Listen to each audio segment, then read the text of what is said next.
क्या आप भी ध्यान करते समय अजीब अजीब अनुभवों से परेशान हो जाते हैं? क्या आपको कभी महसूस हुआ है कि ध्यान के दौरान शरीर में भारीपन, झंझनाहट या अचानक गर्माहट क्यों होती है? क्या आप इन बदलावों को समझने में असमर्थ हैं और कभी-कभी यह सोचकर डर जाते हैं कि यह कोई शारीरिक समस्या तो नहीं? पर क्या इन परेशानियों के कारण आपने कभी ध्यान करना छोड़ने का विचार किया है? अगर इन सवालों का जवाब हाँ है, तो यह चर्चा आपके लिए है। प्रिय साधकों, आज हम इन प्रश्नों के उत्तर ढूंढेंगे और समझेंगे कि ध्यान के दौरान यह अनुभव क्यों होते हैं और इनसे कैसे पार पाया जा सकता है। ध्यान के अभ्यास में अक्सर ऐसा होता है कि साधक को शरीर और चेतना में कुछ बदलाव महसूस होते हैं, लेकिन जब इन अनुभवों को सही दृष्टिकोण से नहीं समझा जाता तो घबराहट और भ्रम पैदा हो सकता है। कई बार साधक इन अनुभवों को शारीरिक बीमारी समझ लेते हैं और समाधान खोजने के बजाय ध्यान करना ही छोड़ देते हैं। मान लीजिए कि किसी साधक को 20 मिनट ध्यान करने के बाद कोई असुविधा महसूस होती है। उस डर के कारण वह ध्यान का समय घटाकर 10 मिनट कर देता है, लेकिन यह डर उसे ध्यान की गहराई तक जाने से रोक देता है और उसकी साधना वहीं रुक जाती है। मैं अपने अनुभव के आधार पर आपको यह भरोसा दिलाना चाहता हूं कि अगर आप इन समस्याओं के कारणों और उनके समाधान को समझ लेते हैं तो आप कभी भी इन चुनौतियों के कारण ध्यान करना नहीं छोड़ेंगे। इसके विपरीत आप इन बदलावों को अपनी साधना का हिस्सा मानते हुए और गहरे ध्यान में उतरने में सक्षम हो जाएंगे। आइए अब इस गहन विषय पर चर्चा शुरू करते हैं। ध्यान के समय अक्सर साधकों को कई सेंसेशंस महसूस होती हैं, जैसे सिर के अंदर भारीपन, थर्ड आई, तीसरे नेत्र या माथे के बीच खिंचाव, चेहरे पर पसीना आना या गर्माहट महसूस होना। कई बार झुंझुनाहट या बेचैनी महसूस होती है। कभी कभी साधक पेट और छाती में हलचल का अनुभव करते हैं, जैसे कोई चीज अंदर घूम रही हो। ये सभी अनुभव सामान्य है और ध्यान के अभ्यास के साथ धीरे धीरे शांत हो जाते हैं। संत कबीर जी कहते हैं, साधो यह तन ठाठ तन, इसमें जगत जोत जो जागे सो जानिए। और सस है खोत, मतलब हमारा यह शरीर परम शक्ति का निवास है। जब चेतना जागृत होती है तो साधक इस अद्वितीय शक्ति का अनुभव करता है। यदि आप इन्हें समझते हैं और इनका सामना धैर्य और विश्वास के साथ करते तो यह परेशानियां आपकी साधना को रोकने के बजाय उसे और गहराई तक ले जाती है। ध्यान के दौरान कई साधक कुछ असामान्य अनुभवों का सामना करते हैं, जैसे अचानक से पैरों से सिर तक झटका महसूस होना या पूरे शरीर में झंझनाहट, वाइब्रेशन का अनुभव होना। कई बार ऐसा लगता है कि गला रूंध गया है, सांसें धीमी हो गई हैं या जैसे रुक ही गई हो। दिल की धड़कन तेज हो जाती है और ऐसा महसूस होता है कि शरीर में बिजली का करंट या एनर्जी बह रही है। कभी कभी साधक ध्यान में बैठे बैठे शरीर का हिलना, हाथों में भारीपन या गर्दन में अजीब सी घबराहट भी महसूस करते हैं। इन अनुभवों के साथ अक्सर डर भी जुड़ा होता है। ऐसा महसूस हो सकता है कि अगर अभी ध्यान से ना उठे तो कहीं पैरालिसिस या लकवे जैसा कुछ ना हो जाए। यह डर स्वाभाविक है, लेकिन इसे समझने की जरूरत है। यह एहसास, समस्याएं और परेशानियां वास्तव में साधना के दौरान हमारी चेतना और एनर्जी में हो रहे बदलाव का हिस्सा है। इसका मुख्य कारण हमारी चेतना, एनर्जी या क्रिएटिव पावर है। यही शक्ति हमें चलने, बोलने और दिन भर के सभी कार्य करने में सक्षम बनाती है। जब हम ध्यान में बैठते हैं तो वह ऊर्जा जो अब तक बाहरी कार्यों में खर्च हो रही थी, रुकने लगती है। ध्यान के आसन में बैठने के साथ ही यह ऊर्जा स्थिर हो जाती है और एक नए तरीके से प्रवाहित होने लगती है। यह अनुभव असल में हमारे भीतर की चेतना को केंद्रित करने की प्रक्रिया का है। इस दौरान जो सेंसेशंस या बदलाव महसूस होते हैं वे हमारे ध्यान की प्रगति का संकेत है, लेकिन घबराने की आवश्यकता नहीं है। जैसे जैसे आप ध्यान के अभ्यास को नियमित रखते हैं, यह प्रक्रिया सहज हो जाती है और शरीर व चेतना इस ऊर्जा के प्रवाह के साथ तालमेल बिठा लेते हैं। कबीर साहिब की वाणी इस स्थिति को समझने में और मदद करती है। तन को जोगी सब करें, मन को बिरला, कोई सब सिद्ध सहज पाइए, जो मन जोगी हुई। कबीर साहिब यहाँ ये बताते हैं कि असली साधना मन को साधने की है, ना कि केवल शरीर को। ध्यान में जो अनुभव होते हैं वे इस बात के संकेत हैं कि हमारी चेतना और मन गहराई में जाने का प्रयास कर रहे हैं। जब मन स्थिर और एकाग्र होता है तो यह अनुभव सहज हो जाते हैं। आसन में बैठने के बाद साधक अपनी चेतना को तीसरे तल यानी आज्ञा चक्र पर केंद्रित करने का प्रयास करता है। इस दौरान सिमरन या मंत्र जप के माध्यम से ध्यान को गहरा करने की कोशिश करता है। जैसे जैसे ध्यान में एकाग्रता बढ़ती है, आपकी चेतना शक्ति जो पूरे शरीर में फैली हुई होती है, धीरे धीरे पैरों के अंगूठे से सिमटकर ऊपर की ओर बढ़ने लगती है। यह एक स्वाभाविक प्रक्रिया है, लेकिन इसे समझना बेहद जरूरी है। जब हम इस दुनिया में जन्म लेते हैं, तब से हमारे शरीर में चेतना का प्रवाह ऊपर से नीचे की ओर होता है, लेकिन ध्यान के समय इस चेतना शक्ति के प्रवाह को हम अर्ज कर देते हैं। यह शक्ति अब नीचे से ऊपर की ओर बहने लगती है। यही कारण है कि ध्यान के दौरान हमें कई तरह के सेंसेशंस और चैलेंज का अनुभव होता है। जिस प्रकार ध्यान से आपका मन धीरे धीरे प्रेम, श्रद्धा और विश्वास से भरता है, उसी प्रकार आपके शरीर को भी चेतना शक्ति के सिमटताव और ऊपर की ओर प्रवाह का अभ्यास होना शुरू हो जाता है। एक समय ऐसा आता है जब यह प्रक्रिया इतनी स्वाभाविक हो जाती है कि आपकी चेतना शक्ति पैरों के अंगूठे से सिर की चोटी तक सिमट में सिर्फ 2 मिनट से भी कम समय लेती है। इसे एक साधारण उदाहरण से समझा जा सकता है। जब आप नियमित रूप से एक्सरसाइज या जिम करना शुरू करते हैं, तो शुरू में आपका शरीर दर्द और असुविधा महसूस करता है, लेकिन धीरे धीरे नियमित अभ्यास के साथ आपका शरीर उस एक्सरसाइज के अनुरूप ढलने लगता है और वह दर्द गायब हो जाता है। ध्यान के दौरान भी ठीक ऐसा ही होता है। जब आपकी चेतना सिमट है और उसके प्रवाह की दिशा उल्टी होने लगती है, तो आपका शरीर इन बदलावों का अनुभव करता है। इन्हीं अनुभवों के कारण आपको विभिन्न प्रकार की परेशानियां महसूस हो सकती हैं, लेकिन अगर आप इन परेशानियों पर रुककर सोचते रहेंगे और इन्हें अपनी साधना का अंत मान लेंगे, तो माफ कीजिए, ध्यान में आप कभी भी आगे नहीं बढ़ पाएंगे। आपका ध्यान उसी स्तर पर अटका रहेगा जहां वह इस समय है। अब इन परेशानियों को बेहतर ढंग से समझने के लिए आइए इन्हें 3 कैटेगरी में बांटते हैं, क्योंकि एक एक समस्या को अलग अलग समझने में बहुत समय लग सकता है। पहले हम 12 सामान्य समस्याओं को समझने का प्रयास करेंगे। सबसे पहली समस्या है सिर में दर्द, भारीपन या माथे के बीच खिंचाव महसूस होना। ध्यान के दौरान चेहरे पर पसीना आना, गर्माहट महसूस होना या बेचैनी और झुंझलाहट का अनुभव होना भी आम है। जब आप ध्यान में बैठकर सिमरन या मंत्र जप करते हैं, तो शुरुआत में आपका ध्यान स्थिर नहीं होता, लेकिन अक्सर साधक अपनी तरफ से ध्यान लगाने की पूरी कोशिश करते हैं और अनजाने में शरीर पर दबाव डाल देते हैं। ध्यान रखें, आपको अपने शरीर के किसी भी हिस्से पर किसी भी प्रकार का दबाव नहीं डालना चाहिए। ध्यान सहज और स्वाभाविक होना चाहिए।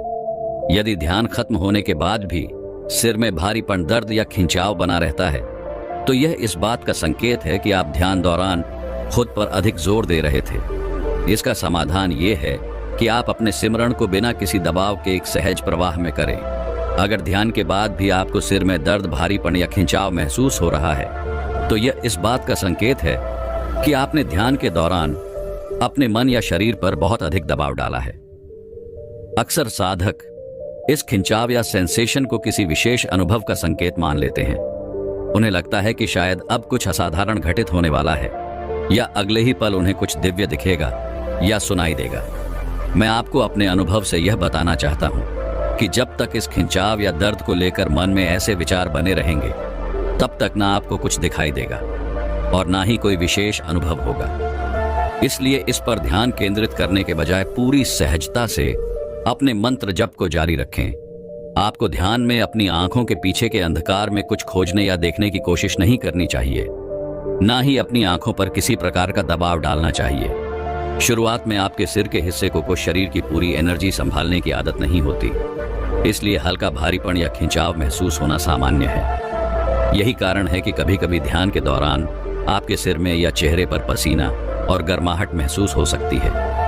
लेकिन अगर ध्यान खत्म होने के बाद आपको कोई खिंचाव या दर्द महसूस नहीं हो रहा है, तो यह चिंता का विषय नहीं है। यह स्थिति धीरे धीरे अभ्यास के साथ पूरी तरह सामान्य हो जाती है।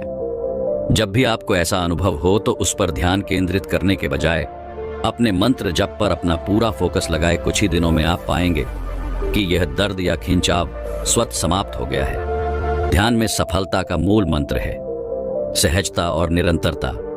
कुछ ही दिनों में आप महसूस करेंगे कि ध्यान के दौरान होने वाला यह दर्द या खिंचाव धीरे धीरे कम हो गया है या पूरी तरह खत्म हो गया है। इसके बाद आपका ध्यान इन अनुभवों पर जाना ही बंद हो जाएगा और आप सहजता के साथ अपनी साधना को आगे बढ़ा पाएंगे। अब दूसरी समस्या की बात करते हैं, जो कई साधकों के लिए घबराहट का कारण बनती है। कई बार साधक ध्यान के दौरान महसूस करते हैं कि उनका गला रंधिर है, या ऐसा लगता है कि उनकी सांसें उल्टी चलने लगी है। कुछ को ऐसा महसूस होता है जैसे सांस रुक गई है या बहुत धीमी हो गई है। इसके साथ ही दिल की धड़कन तेज हो सकती है और हाथ या गर्दन भारी लगने लगते हैं। प्रिय साधकों, क्या आपने कभी महसूस किया है कि सृष्टि के हर कोने में एक दिव्य संगीत गूंज रहा है? एक ऐसा संगीत जिसे सुनने के लिए बाहरी कानों की नहीं, बल्कि भीतर की शांति और स्थिरता की आवश्यकता होती है। इसे हम अनहद नाद कहते हैं। अनहद नाद को लेकर कई साधकों के मन में गहरे सवाल होते हैं। मैंने भी अपने मार्ग में इन सवालों का सामना किया और मेरे गुरु की शिक्षाओं ने मुझे इनका उत्तर दिया। आज मैं उन्हीं उत्तरों को आप सभी के साथ साझा करना चाहता हूं। इस चर्चा में मैं कोशिश करूंगा कि आपके हर प्रश्न का समाधान कर सकूं, ताकि आपकी ध्यान साधना की यात्रा सरल और प्रभावशाली बन सके। तो आइए इन प्रश्नों पर विचार करें। अनहद नाद क्या है और इसे अनहद नाद ही क्यों कहते हैं? अनहद नाद से जुड़ने के लिए कौन सा मंत्र सबसे प्रसिद्ध है? क्या अनहद नाद सिर्फ ध्यानी या धार्मिक लोगों को ही सुनाई देता है? क्या अनहद नाद से जुड़ने के लिए ध्यान में घंटों बैठे रहना आवश्यक है? अनहद नाद की पहचान क्या है? झींगुर की आवाज का क्या रहस्य है? अनहद नाद साधना में किस आवाज को हमें पकड़ना चाहिए? अब हम इन सवालों का एक एक करके उत्तर खोजने का प्रयास करेंगे। आइए इस दिव्य यात्रा पर हम एक साथ आगे बढ़ते हैं। सबसे पहला सवाल, अनहद नाद क्या है और इसे अनहद नाद क्यों कहते हैं? हमारी रोजमर्रा की जिंदगी में संगीत के दो प्रकार होते हैं। पहला, वह जो किसी वाद्य यंत्र से उत्पन्न होता है, जैसे ढोल, वीणा या बांसुरी। यह संगीत तब तक सुनाई देता है जब तक यंत्र बजाता है। जैसे ही उसे बजाना बंद किया जाता है, ध्वनि समाप्त हो जाती है। लेकिन अनहद नाद इससे बिल्कुल अलग है। यह दिव्य संगीत बिना किसी बाहरी साधन के उत्पन्न होता है। इसे अनाहत इसलिए कहा जाता है क्योंकि यह बिना किसी आघात या टकराव के अपने आप बजता है। यह हमारे भीतर निरंतर प्रवाहित होता है। हर समय 24 घंटे यह हमारे भीतर छे हुआ एक गुण रहस्य है, जिसे सुनने और अनुभव करने के लिए आत्मा की गहराई में जाना पड़ता है। बाहरी संगीत की एक सीमा होती है। रिकॉर्ड किया हुआ संगीत भी तब तक बजता है जब तक उसके लिए ऊर्जा उपलब्ध हो। यह सभी ध्वनियां आघात, टकराव या किसी बाहरी माध्यम पर निर्भर है। लेकिन अनहद नाद इन सीमाओं से परे है। यह बिना किसी साधन, ऊर्जा या आघात के हमारे शरीर में हर पल मौजूद रहता है। इसे सुनने के लिए बाहरी कान नहीं, बल्कि आत्मा के अंतर कान चाहिए। यही कारण है कि इस महापुरुषों ने अनहद या अनाहत नाम दिया है। क्या आपने कभी सोचा है कि सृष्टि की शुरुआत कैसे हुई? विज्ञान की बिग बैंग थ्योरी कहती है कि ब्रह्मांड की रचना एक और भागे आसमानी कहा ईसाई परंपरा में इस वर्ल्ड के रूप में पहचान गया। यह सभी नाम एक ही सत्य की ओर इशारा करते हैं, वह दिव्य ध्वनि जो इस ब्रह्मांड की आत्मा है। अनहद नाद केवल सुनने भर की चीज नहीं है, यह अनुभव का विषय है। इसे महसूस करने के लिए ध्यान और आत्मचिंतन के मार्ग पर चलना पड़ता है। यह नाद हमें हमारे भीतर के सर्वोच्च सत्य से जोड़ता है। यही वह संगीत है जो हमारे अस्तित्व की नींव है। अब चलते हैं दूसरे सवाल पर। अनहद नाद से जुड़ने के लिए कौन सा मंत्र सिद्ध है? अनहद नाद से जुड़ने की साधना में पहला कदम है मन को एकत्र और शांत करना। इसके लिए हमें किसी मंत्र का जाप करने की सलाह दी जाती है, परंतु यह भी समझना आवश्यक है कि ऐसा मंत्र केवल एक पूर्ण सद्गुरु से ही प्राप्त होता है। यह सद्गुरु ऐसे दिव्य गुरु होते हैं जो 5 नामों के गहन रहस्य का भेद प्रदान करते हैं। आज भी इस धरती पर कई पूर्ण गुरु मौजूद है जो इस दिव्य ज्ञान को प्रदान कर सकते हैं। बिना ऐसे पूर्ण गुरु से भेद लिए किसी भी मंत्र का जाप केवल सतही प्रयास बनकर रह जाता है और उसका पूर्ण लाभ नहीं मिलता।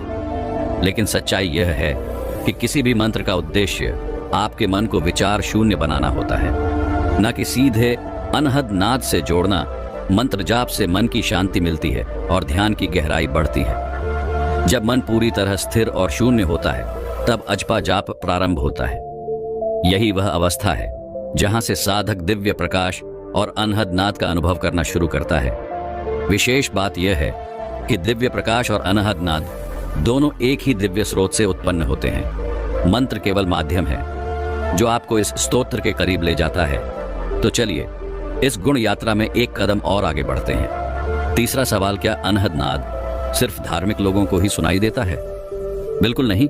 यह दिव्य संगीत हर व्यक्ति के भीतर हर वक्त प्रवाहित हो रहा है। संतों ने बार बार इस सच्चाई को उजागर किया है कि अनहद नाद 24 घंटे हमारे भीतर बजता है। यह कोई साधना या ध्यान करने वालों तक सीमित नहीं है। कई बार यह उन लोगों को भी सुनाई दे जाता है जो कभी ध्यान साधना नहीं करते। उदाहरण के लिए, जब कोई व्यक्ति शांत वातावरण में होता है, गहराई से किसी चीज में तल्लीन होता है या पूरी लगन से कोई काम कर रहा होता है, तो उन्हें अचानक अजीब सी आवाजें सुनाई देने लगती हैं। दुर्भाग्यवश बहुत से लोग इसे बीमारी या वहम समझ लेते हैं, लेकिन असल में यह उनके पिछले जन्मों में की गई पूजा पाठ और ध्यान का फल होता है। जिन लोगों को यह आवाज सुनाई देती है, उनके लिए यह दिव्य संगीत एक संकेत है। वे इसे गहराई से समझे और इसे अनुभव करने के लिए साधना का अभ्यास करें। चौथा सवाल, क्या अनहद नाद से जुड़ने के लिए ध्यान में घंटों बैठे रहने की जरूरत है? बिल्कुल नहीं। यह साधना आपकी सहजता और अनियमितता पर निर्भर करती है। शुरुआत में आप केवल सोने से पहले कुछ मिनट ध्यान लगाकर इस नाद को सुनने का प्रयास करें। धीरे धीरे यह आपकी आदत बन जाएगी और आपको इसका गहरा अनुभव होने लगेगा। कुछ समय के बाद आप इसे अपने रोजमर्रा के जीवन में भी अनुभव करने लगेंगे। भीड़ भाड़ वाली जगहों पर भी इसे सुन पाना संभव हो जाएगा। इसका मतलब यह है कि अनहद नाद को अनुभव करने के लिए लंबी अवधि तक ध्यान में बैठने की आवश्यकता नहीं है। पांचवा सवाल, अनहद नाद की पहचान क्या है? अनहद नाद को पहचानने के लिए संतों ने कई संकेत दिए हैं। आपने शायद सुना होगा कि ध्यान या नाद साधना में वीणा, घंटे या शंख जैसी ध्वनियां सुनाई देती हैं। यह इस दिव्य संगीत के आरंभिक स्वरूप हो सकते हैं, लेकिन यह हर साधक के लिए तुरंत संभव नहीं है। अनहद नाद को अनुभव करने के लिए सबसे सरल उपाय है कि आप अपनी दोनों आंखों के बीच माथे के केंद्र में, जिसे भ्रिकुटी कहते हैं, ध्यान केंद्रित करें। यह प्रक्रिया आपको धीरे धीरे इस संगीत की ओर खींचने लगेगी। रोजाना सोने से पहले और सुबह जागने के तुरंत बाद कुछ मिनट के लिए इस स्थान पर ध्यान करें। यह साधना आपके जीवन में सकारात्मक बदलाव लाएगी और आप खुद को पहले से कहीं अधिक शांति और ऊर्जा से भरपूर महसूस करेंगे। कुछ समय बाद आपको एहसास होगा कि आपके जीवन में एक गहरा परिवर्तन आ चुका है। आइए अब अगले सवाल की ओर बढ़ते हैं। छठा सवाल, झींगुर की आवाज का क्या रहस्य है? साधकों को ध्यान के बीच झींगुर की आवाज का जिक्र अक्सर किया जाता है, खासकर जब बात नाद साधना या सूरज शब्द योग की हो।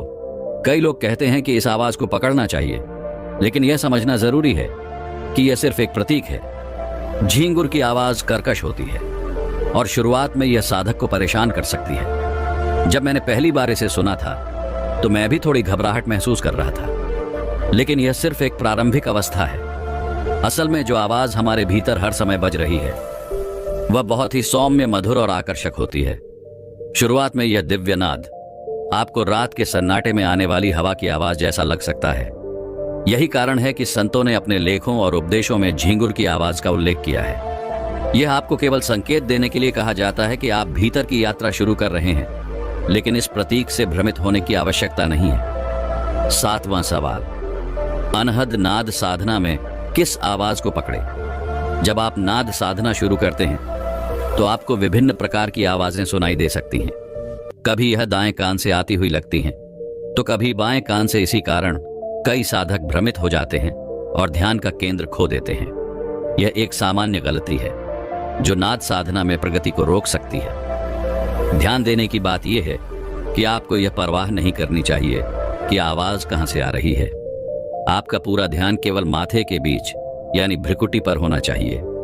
जैसे जैसे आप साधना में गहराई तक जाते हैं, इन आवाजों का केंद्र आपके भीतर ही स्थापित हो जाता है। धीरे धीरे दाएं और बाएं दोनों ओर से आने वाली आवाजें एक ही स्थान पर केंद्रित हो जाती है। फिर वे 2-3 ध्वनियों से एक मधुर और स्पष्ट आवाज में बदल जाती है। यही वह आवाज है जिस पर ध्यान केंद्रित करना चाहिए। शुरुआत में आपको झींगुर जैसी कर्कश आवाज पतली होकर चिड़ियों की चहचहाना भटक सकता है, लेकिन जैसे ही आप अपने ध्यान को भ्रिकुटी पर केंद्रित करते हैं, ये आवाजें धीरे धीरे स्थिर हो जाती हैं। यह अभ्यास आपको गहराई में ले जाएगा और आपका ध्यान लंबे समय तक केंद्रित रह सके। ध्यान की यह गहराई आपके भीतर सकारात्मक परिवर्तन लाएगी और आपको अनहद नाद का वास्तविक अनुभव करावेगी। मुझे विश्वास है कि आज की यह चर्चा आपके अनहद नाद से जुड़े हर सवाल का उत्तर देने में सहायक रही होगी। यह दिव्य संगीत जो हमारे भीतर निरंतर प्रवाहित हो रहा है, आत्मा को उसके शाश्वत स्रोत से जोड़ने का माध्यम है।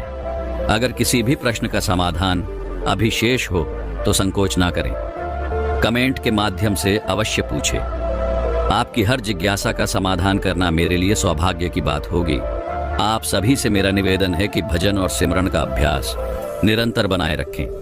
अपने गुरु द्वारा दिखाए गए मार्ग पर विश्वास पूर्वक आगे बढ़ते रहे, क्योंकि वही मार्ग हमें सत्य और प्रेम की ओर ले जाता है।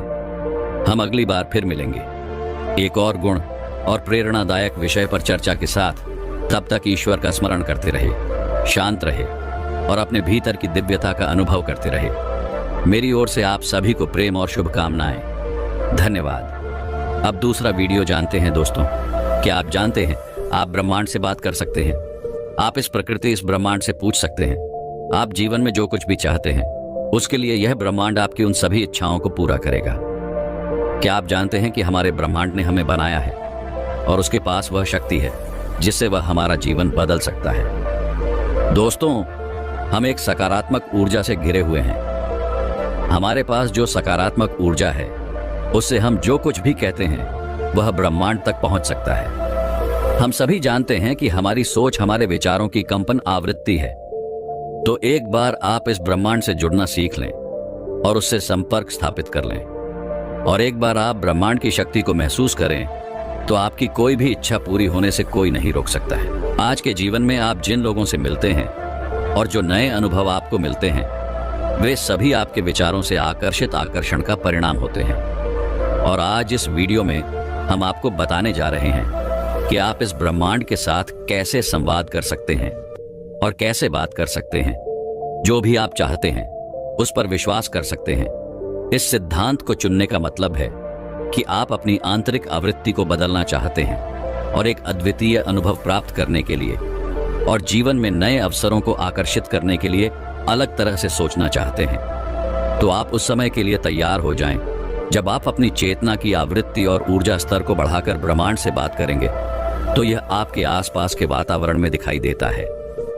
यह आपकी ऊर्जा को ब्रह्मांड से नए अनुभवों को आकर्षित करने की अनुमति देता है, क्योंकि इसी नियति ने हमें बनाया है। इसीलिए हमारे चारों ओर वह शक्ति है जिसके द्वारा हम उस घटना का निर्माण कर सकते हैं जो हमारे जीवन में प्रकट होने वाली है। आप अपनी प्रार्थना, अपनी इच्छा ब्रह्मांड में भेज सकते हैं और उसे प्रतिध्वनि की तरह आपके पास वापस आते हुए महसूस कर सकते हैं। और यदि आप इस शक्ति को समझना चाहते हैं या उन घटनाओं को अपने जीवन में प्रकट करना चाहते हैं, आप जो भी चाहते हैं, चाहे वह नया रिश्ता हो, नई नौकरी हो, ढेर सारा पैसा हो या मन की शांति हो, आपको यह सब मिल सकता है। और आज के इस वीडियो में मैं आपको वह आसान तरीका बताने वाला हूं जिसकी मदद से आप ब्रह्मांड से बात कर सकते हैं और अपनी मनचाही चीज मांग सकते हैं। तरीकों को आप ब्रह्मांड का फोन नंबर भी कह सकते हैं। तो क्या आप उस फोन नंबर को जानने के लिए तैयार हैं? तो चलिए शुरू। नंबर 1, ब्रह्मांड के साथ अपना संबंध विकसित करें। दोस्तों, यदि आपने कभी भी आकर्षण के नियम, लॉ ऑन ऑफ अट्रैक्शन का उपयोग नहीं किया है या आप नहीं जानते कि ब्रह्मांड कैसे काम करता है, आपको अब भी ब्रह्मांड के साथ एक रिश्ता कनेक्ट करने की आवश्यकता है ताकि आप जान सके कि हमारा ब्रह्मांड कैसे काम करता है। हमारा ब्रह्मांड सबसे रहस्यमय चीज है। आज तक कोई भी वैज्ञानिक और विज्ञान की बड़ी से बड़ी खोज इसके सभी रहस्यों से पर्दा नहीं उठा पाई है। यह सबसे शक्तिशाली है, यह सबसे अधिक है, इसमें सब कुछ है। इसलिए ब्रह्मांड के साथ गहरा रिश्ता बनाने के लिए आपको सबसे पहले इसकी दिव्य शक्ति पर विश्वास करना होगा और धैर्यपूर्वक इसके चमत्कार की प्रतीक्षा करनी होगी। आप किसी भी रूप में ब्रह्मांड की शक्ति का आह्वान कर सकते हैं। सरल भाषा में कहे तो ब्रह्मांड आपकी प्रार्थना का उत्तर किसी भी रूप में दे सकता है। यहां तक कि आसमान में उड़ता हुआ एक पक्षी भी आपको संकेत दे सकता है, या अचानक आए फोन कॉल के रूप में जो आपने उम्मीद नहीं किया होगा। आप वह संकेत किसी भी रूप में प्राप्त कर सकते हैं। आपको बस ब्रह्मांड में विश्वास रखने की जरूरत है। आपको पूरी तरह से शांत रहना होगा और ब्रह्मांड की शक्तियों में अपना विश्वास विकसित करना होगा। इस पर विश्वास करना होगा। नंबर 2, अपना लक्ष्य निर्धारित करें। दूसरा चरण यह समझने से संबंधित है कि आप ब्रह्मांड से क्या पूछना चाहते हैं, आप उससे क्या उम्मीद करते हैं। क्या आप उससे पूछना चाहते हैं? जब आप उससे वह मांगते हैं तो वह अवश्य मिलता है। उसके पूरा होने के संकेत मिलते हैं। उन रास्तों के संकेत आपको जरूर मिलते हैं, लेकिन यह नहीं कहा जा सकता कि वे आपको बिल्कुल वैसे ही मिलेंगे जैसे आपने मांगा था, क्योंकि अगर अपने दिल में किसी के प्रति नफरत और नकारात्मकता लेकर ब्रह्मांड से जुड़ने की कोशिश की है तो आपकी प्रार्थ विफल हो सकती है। पूरे सम्मान और भावना के साथ पूरे दिल से ब्रह्मांड को महसूस करें। कोई द्वेष मत रखो। अपने नेक इरादों को ब्रह्मांड तक पहुंचाने का प्रयास करें और आप अपने दिल की आवाज सुनते हैं और महसूस करते हैं कि वह वास्तव में क्या चाहता है। अपनी आंखें बंद करें और अपना सारा ध्यान अपने दिल और सांसों पर केंद्रित करें। गहरी सांस लेना एक बार ब्रह्मांड के साथ संबंध स्थापित करने के आपके इरादे मजबूत हो जाएं, और यदि आप इसके प्रति जागरूक हो जाएं, तो ब्रह्मांड की शक्ति आसानी से आपके शरीर और आपके जीवन में आने की कोशिश कर सकती है। वे आपका जीवन बदलने का प्रयास करेंगे। नंबर 3, कल्पना कीजिए। दोस्तों, कल्पना शक्ति एक अनमोल शक्ति है जो ब्रह्मांड में मनुष्य को उस ईश्वर द्वारा दी गई है। इसके प्रयोग से व्यक्ति अपने जीवन में हर चीज को संभव बनाने में सक्षम होता है। कल्पना कीजिए कि आप अपने दिल में सच्चे इरादे के साथ अपनी आंख बंद करते हैं और ब्रह्मांड की शक्ति को देखना शुरू करते हैं। महसूस करें कि आप शक्तियों का अनुभव कर रहे हैं।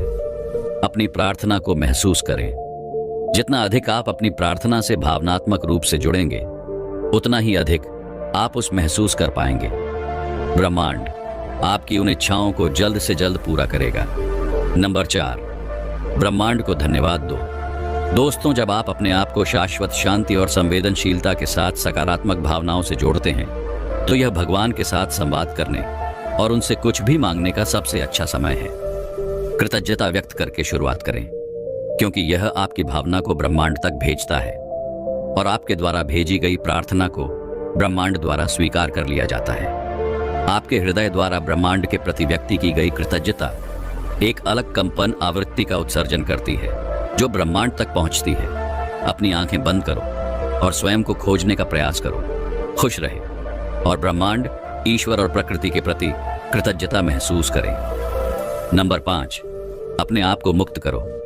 दोस्तों, एक बार जब आप इन सभी चीजों को अपने अंदर आत्मसात कर लेंगे, उसके बाद इसके इस्तेमाल से आप खुद पर पूरा नियंत्रण छोड़ देते हैं। जब आप स्वयं उस स्थिति का अनुभव करते हैं तो आपको इसके बारे में चिंता करने की आवश्यकता नहीं है। आपको यह सोचने की जरूरत भी नहीं है कि यह ब्रह्मांड आपको यह शक्ति कैसे देगा, क्योंकि यह रहस्य सिर्फ ब्रह्मांड ही जानता है। इस शक्ति का मतलब यह नहीं है कि आज से आप 24 घंटे बैठकर इसका उपयोग करें और ब्रह्मांड से बात करें। वास्तव में यह कोई साधारण चीज नहीं है जिसे ब्रह्मांड एक्सप्रेस कुरियर की तरह आप तक पहुंचा देगा। लेकिन अब आपको अपना जीवन अधिक सकारात्मक और चेतना के साथ जीना होगा। आपको अपनी प्रार्थना का उत्तर किसी भी रूप में मिलेगा, जैसा कि हम आपको पहले ही बता चुके हैं। इसके लिए आपको हमेशा अपने आसपास अलर्ट रहना चाहिए। आप और होने वाले सहयोग से सावधान रहें, क्योंकि भगवान आपको इसी तरह से संकेत देते हैं। बस आपको उसे समझना है और आप हर घटना और वातावरण में होने वाले हर बदलाव के बारे में जानकारी रखते हैं और ब्रह्मांड के संकेत को समझने की कोशिश करते हैं और उसके अनुसार काम करते हैं। इससे आपकी मनोकामना 100% पूरी होने लगेगी। अब इन सभी प्रक्रियाओं में सबसे